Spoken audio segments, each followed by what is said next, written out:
one call out for people to come forward previously. I think it was about 12 months ago.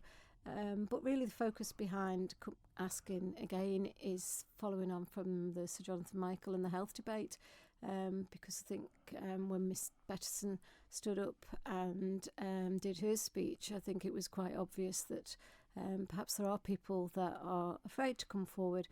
So we thought in the committee that we'd just put another call out to see if anybody's views had changed.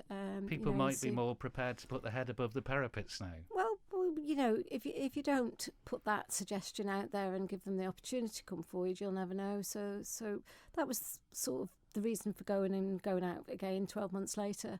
Obviously, we've done quite a lot of work in the committee, and it's just to make sure that we haven't missed anything, really. It's pretty damning, isn't it, that a culture that clamps down on individual thinking or individuals being able and feeling comfortable to make a complaint and raise concerns has been there in the first place. I think that's quite clear.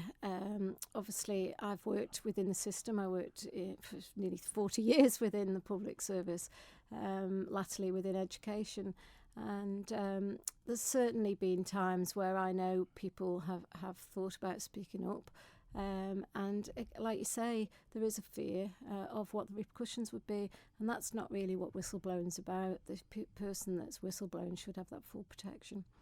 And it takes courage to do whistleblowing, but I guess to then bring a case to a committee is another little chunk of courage required, isn't it? Yes, I'm sure it is, because obviously it's quite...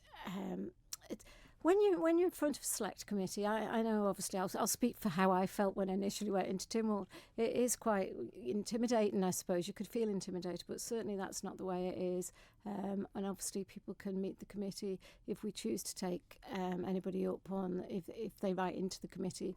They can do it in private or they can do it in public. So there is opportunities there for people to feel confident with the process. When it's a select committee looking at something like whistleblowing, is there a way of making it feel a softer environment rather than a formal committee?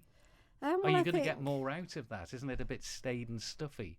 I actually think from the committee work that I've seen, and not just on whistleblowing, I think it's quite encouraging for people, especially if they feel confident that it is in private or it is in public, and that they can have a say if they do actually want anything published. So I think my view would have been the same as yours, Tim, prior to actually doing it. But I think once you've actually done it, you see that it is an environment that people can feel that they can speak up about topics. And go via the website to make submissions. That's right, yes. Yeah, it's all on the Tynwald website as to where to submit a submission if anybody wishes to.